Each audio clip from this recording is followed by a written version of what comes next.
Recording live from the Northeast Georgia Business RadioX studio. This is Northeast Georgia Business Radio.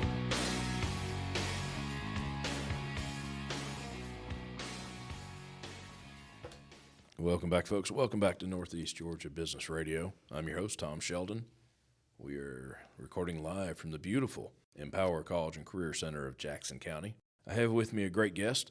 I hate to say one I hope I never see in the future, because she's actually a really sweet person. But I have with me Miss Ashley Crew of Bristol Hospice. Hello. Hello, Ashley. How you doing? I'm much better than I deserve. In a minute, I'm gonna ask just a little bit about the lady Ashley Crew, but the word hospice scares the daylights out of me. I'm sorry, it just does. There's been plenty of myths around hospice, And that's probably why I don't really know. I kind of know. I think I know, but I probably don't. So enlighten. Okay, so with Bristol Hospice, with the accreditation, I'll just give you a little background. Please. Bristol Hospice is CHAPS accredited, which means as a hospice, we have met the requirements of the Community Health Accreditation Partners Standards of Excellence. This accreditation shows that Bristol Hospice has met the requirements to provide a higher level of quality of care for all patients and services. Being that Bristol is we provide 24/7-hour care under the best quality of nurses, CNAs, medical directors, clergy, social workers, and our bereavement department, along with volunteers as well. So to be in hospice, and again, forgive me, I know little to nothing. Gotcha. What I used to think of hospice is someone's last few days, final days, they were in hospice or receiving hospice care. Yes, sir. But now, and again, I don't understand much, hospice can go on for weeks, if not months. Correct. Is that true? Correct. You hear, whenever I was told someone is in hospice, I'm like, oh, yeah. Folks, if the microphones are picking up the massive storm that just popped up outside the Empower Center, I apologize. But I'm sorry, Ashley. Right now, when you hear someone's in hospice and then you hear weeks later they're still in hospice, you're kind of shocked. Because I would be expecting the worst within a few days, but they're still in hospice. So clear that up for me. Okay, so with that, hospice they can diagnose a terminal illness of 6 months or less. So it is 6 months, I guess max. But Okay. some patients, they could live past that, which means they graduate hospice care as well if they live past those 6 months.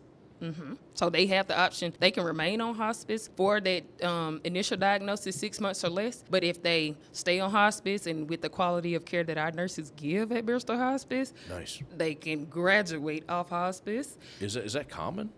Yes. Is it really? Yes. I've seen a couple since I've been there working on a year and a half. Wow. Yes. I had no idea. Yes. I mean, I thought that was the end of it.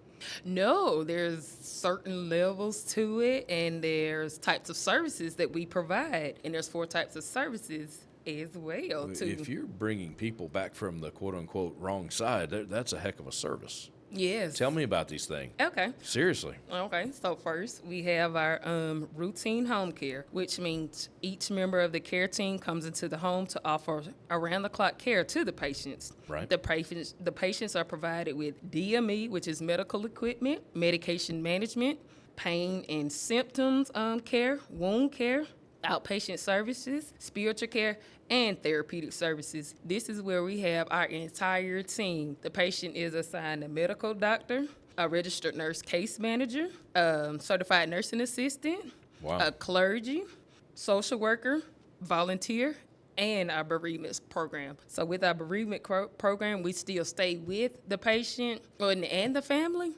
after the death does happen. Okay. So we don't just leave them, but all of those services are interconnected, and we're giving those to those patients every day. Wow. Wow. Yes. The second one, That's just the first one. Yeah, that's just the first one. Wow. The second type of care we provide is respite care. This gives the caregiver, family members, the opportunity to get a break from taking care of the patients 24/7 around the clock.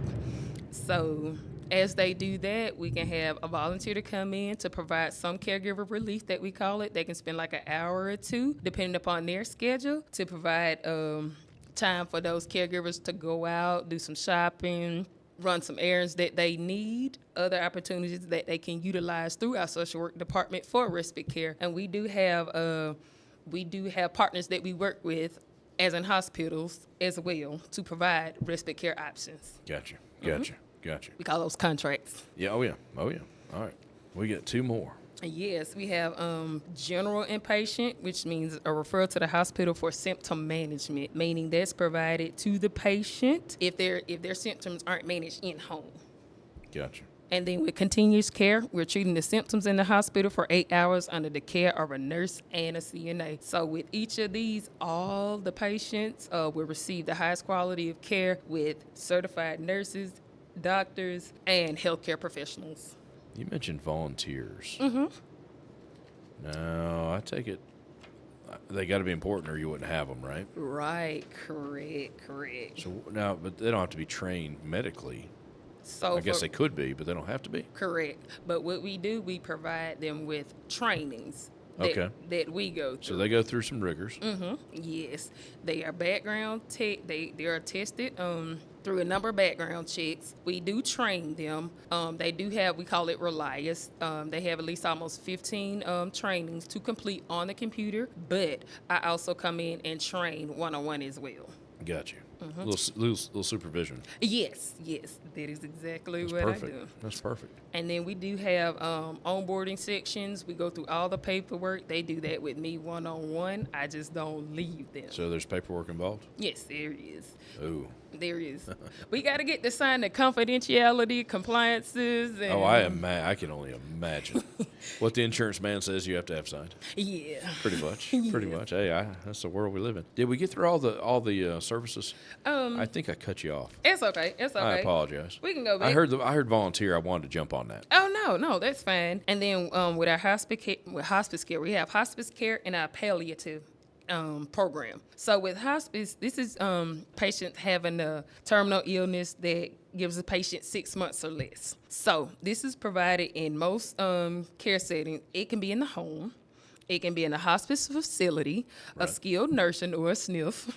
Long-term, a SNF. Nice. That's where I'm going to end up. Watch this, yeah. Sorry. It's okay. Assisted living in a hospital, inpatient levels of care only, and then we can do them at a group home. I got you. So this can be done in any type of setting. It sounds like it. Does Bristol work with hospitals? Yes. They will call you in. Yes, They refer you. Yes, they get referrals from those hospitals. Okay. Those are our referral sources. I would be so lost if Lord forbid, someone close to me, someone that I was taking care of more or less, and if they needed hospice, I would be totally lost. What do I do? Google it. I don't know.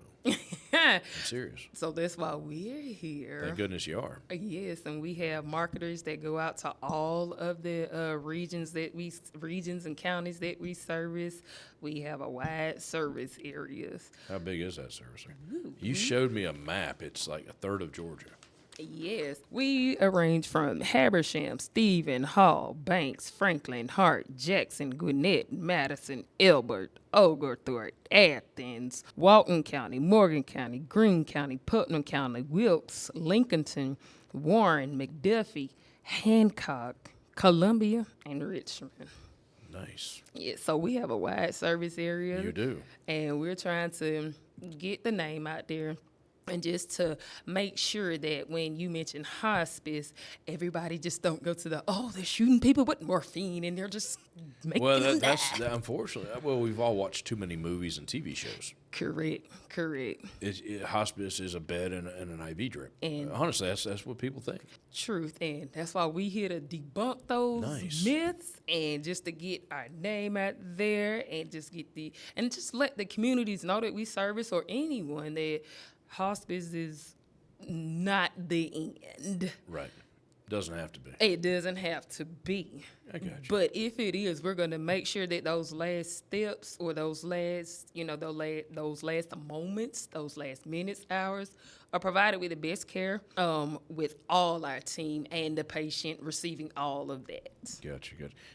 I glossed over, forgive me. Ashley, what is your position? What is your title with Bristol Hospice? I'm the volunteer coordinator. What is a day in the life of a volunteer coordinator look? Other than doing really cool podcasts. I know, right? This is my first, and I'm excited. I know you are. I love it. So I go out, I recruit churches. I can go to some of those assisted livings. I can do activities with them. Sometimes I do try to preserve the referral source, even though our marketers are on it. I do that as well. I do bingo, activities with patients. I go out and speak with schools, possibly really? some high schools, Gotcha. speak to their nursing students, colleges, anything that I can do to generate, more volunteers coming in and just showing them this is a different side of hospice other than them just seeing death and dying. Right. Is there a sweet spot for a volunteer?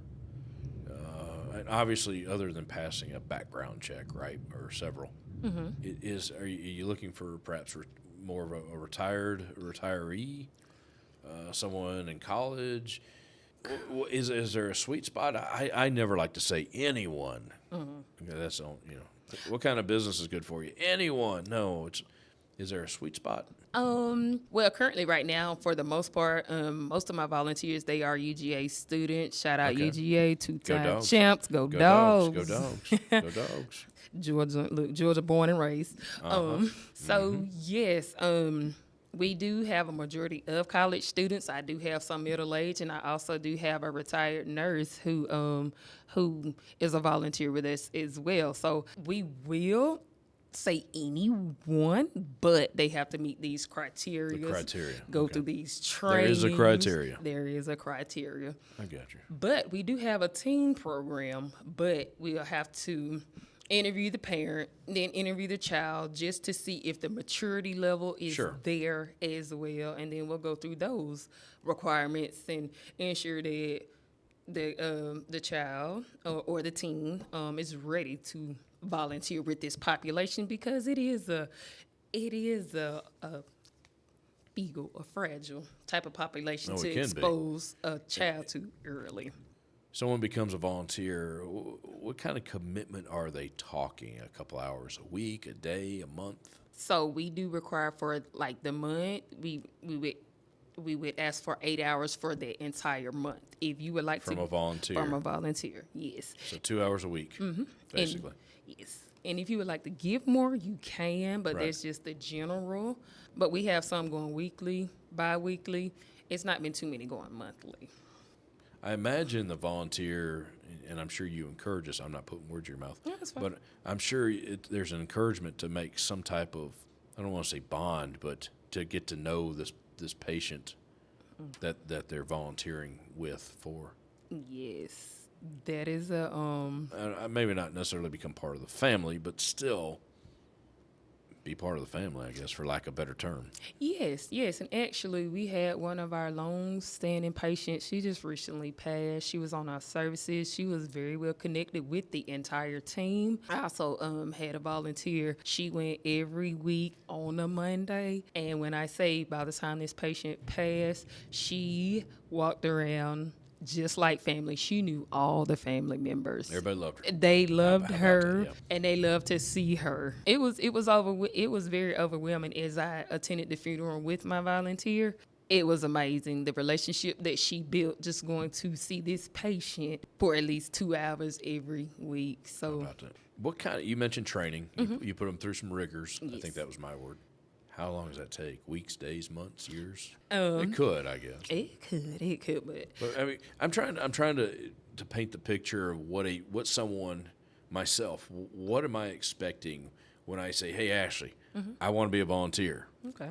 I want to paint that picture. That's what we're here for. Okay. So, what kind of training? What kind of?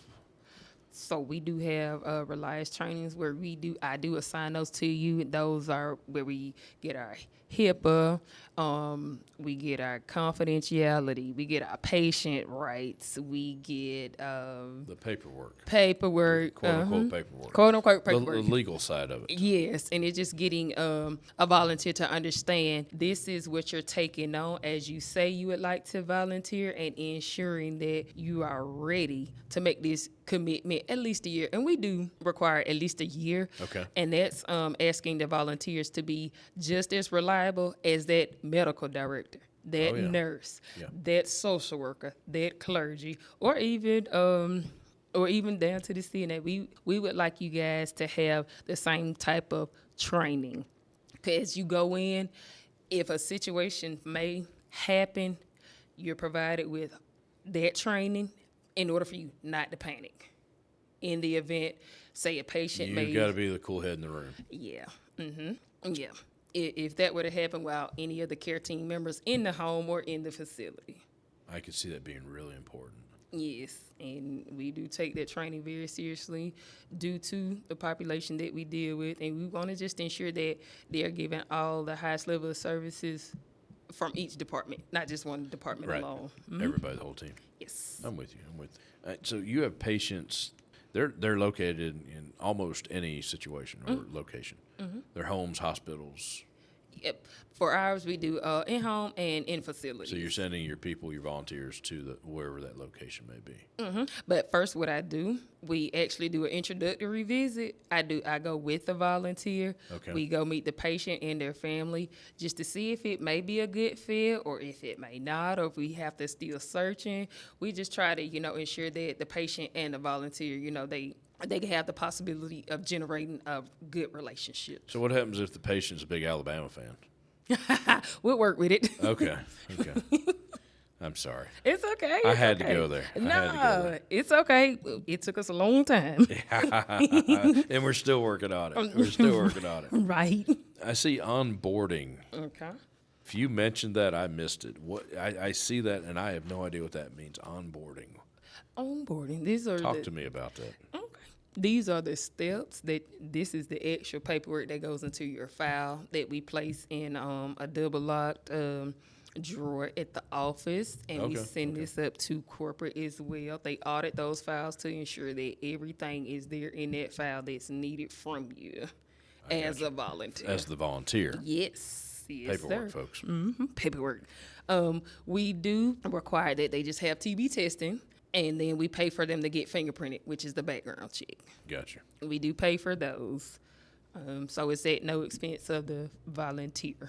Basically, we go through orientation. We go through the Reliance training. If I would do that in person or online, we prefer the online method. But if we have to, I can sit down and go through all the trainings just to ensure that the volunteer coming on board understands that. How long is that going to take, though?